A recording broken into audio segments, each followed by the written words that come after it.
One of the most important things right now is to focus on your resilience and your well-being, whether you're in a leadership role or in a followership role, making sure that you're looking after yourself and looking after your teams. We thought we'd approach this in two ways, one of which is to share a little bit of the scientific research that's out there, which is very helpful, and then to look at how we're applying that here in IDG to keep ourselves sane and happy. Looking at this from what the data tells us, this is some work by the New Zealand Institute of Wellbeing and Resilience, and the link will be at the end of the show. They've come up with 12 things that we should be focusing on. First of all, choose where you focus your attention. Even at the best of times, we're hardwired to notice threats and challenges. It becomes even more important now, therefore, that we focus on what's still good in the world. Psychologists call this benefit finding, and it's really, really important. So focus on the good stuff, which is helped if you then go out and find the people and the things that make you happy. So make sure that you are focusing on the people and the things that you enjoy spending time with, you enjoy spending time on, and getting as many positive emotions as possible. Those links with those positive people are really important right now, because all the data tells us that strong and supportive relationships are the #1 predictor of well-being and our psychological health across your lifespan. So if you can't get physical access to the people who make you feel good about yourself, make sure you are getting virtual access to them as often as possible. Have a virtual coffee, have a virtual cup of tea, just bring them up for a chat, but make sure you're getting access to the people who make you feel happy.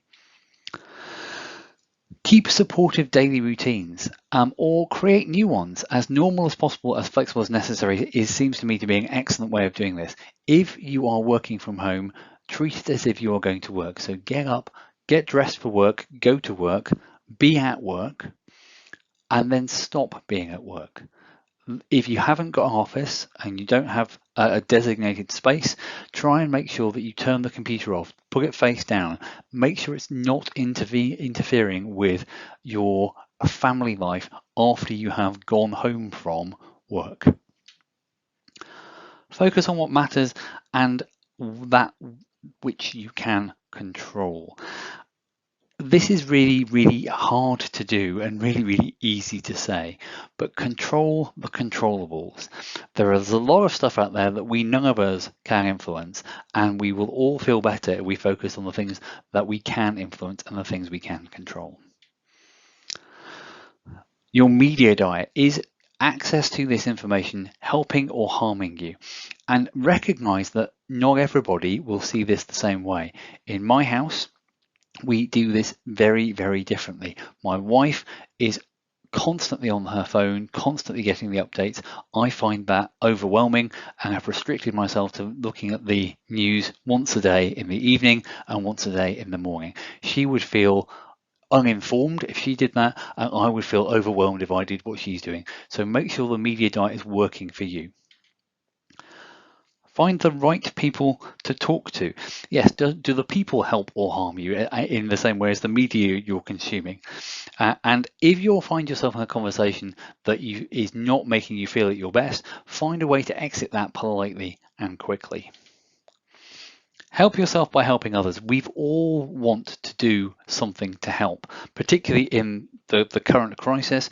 We feel helpless, we feel overwhelmed. When there was a call in the UK for 250,000 volunteers to help the NHS, we got 1 million. Everybody wants to think they're doing something, partly because we want to help, but also partly because we feel better about ourselves when we look after somebody else.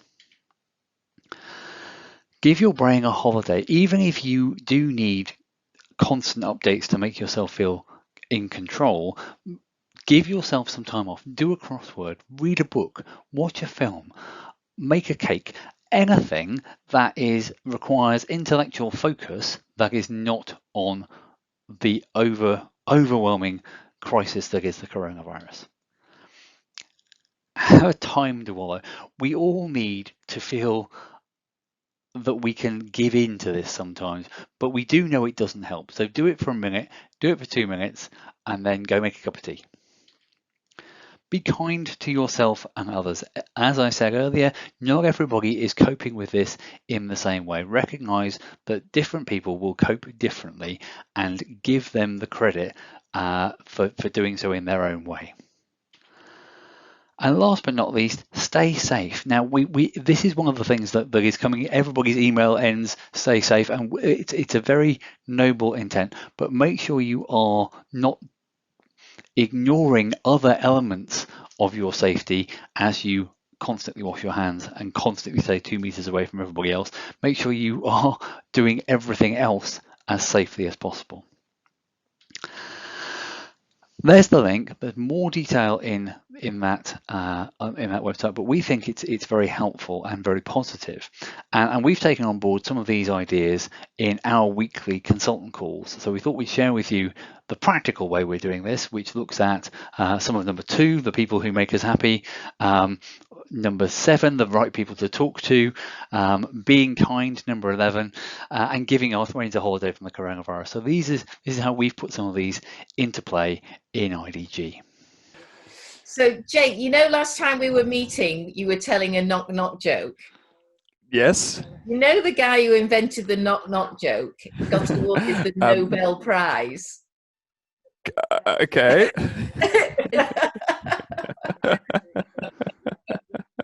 Joanne, that's officially the worst joke of the week, and we haven't had the week's jokes yet. Yeah, but I won it last week, so that's me. Okay, so as we know, end of the week, joke of the week competition. We've done furthest to nearest. We've done nearest to farthest. We're going to do Joanne first because she can't possibly be entering the Nobel Prize gag as her gag for the week. No, that is it. Honestly, is that all? That's all literally all you have. Emily, please tell me you've got something better than that. What better?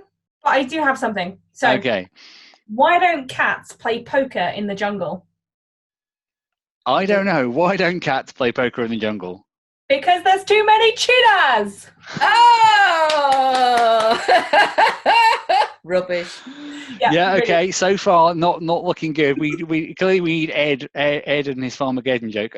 Jake, what have you got for us? Well, I'm going to continue on from Emily's theme of the jungle. I say, why don't you find aspirin in the jungle?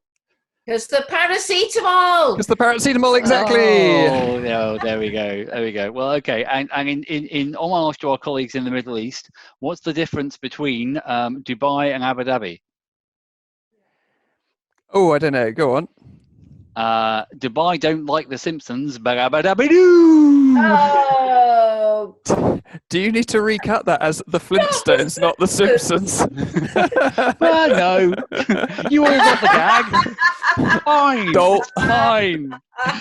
It's fine. Now, Joanne, why have we got these things? What's going on there? Right. We were talking about resilience, yeah? Well, so, yes. Here's the thing for resilience. Take your elastic band in your dominant hand, and with your non-dominant hand, loop it round your thumb across the back of your hand and put it on your little pinky finger. Jake, that's not an elastic band. You have no, but job. I'm having to. Yes, it's either this or I steal a bubble off my children. So it looks like this, and you'll have to let go, Jakey, and then without using anything else at all, try and get it off. Ian, I can't see your hand. You're cheating. I'm not sure it might quite work. Unimpeachable integrity. I've done it. It's tricky. Very difficult. No can do, boss. Impossible. It's probably much more difficult when you've got great big rocks on your fingers as well. Non es posible. Non es posible. It is possible. I've done it. Emily, non es posible for me. So now we're suggesting that you three can spend the rest of the call looking at me going, laughing at you. Yeah, probably. It's still there. It hasn't moved in the slightest. Good, huh? Okay, and how does this link to resilience? Well, Emily needs to share the secret. Well, you just kind of make a fist and get your little finger, your pointy finger around it and pop it off. pointy finger. Index finger. Right? So you like that. Yeah. Yes. Okay. Yeah. Check. And then like that, get your index finger kind of under, like there, like under the... Did you push that on in some other mechanism? No, you see, I don't have my Right, so fingers like don't bend that. that way. My fingers that. don't bend upwards, they just bend downwards.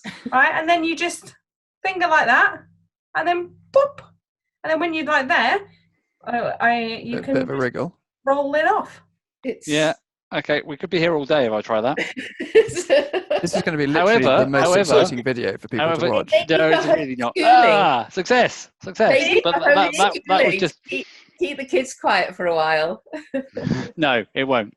It won't. But in other news, I will be making them do that, and they'll be being cross. The one thing I did want to show you something for in terms of what's been going on. Shay Robertson. Oh, right. So we'll be sharing this picture here. So here we go. Right, can you see this? Oh, yes. Oh, look at that. So this is daughter number 2, who was bored, and we said, well, think of some things to do when you're bored, and this is what she's come up with. Yeah, that is amazing. That's a very good mind map. It is, isn't it? Although surely the first thing that comes when someone says I'm bored is the response, only boring people get bored. No, because we've tried that one. Whereas the thing that is noticeable is that here we have learning new skill, sewing, knitting, crochet, learning new language, French or Spanish. At no point is there do any trumpet practice. Or homework, or tidy room. No, none of those things are. Like the trumpet.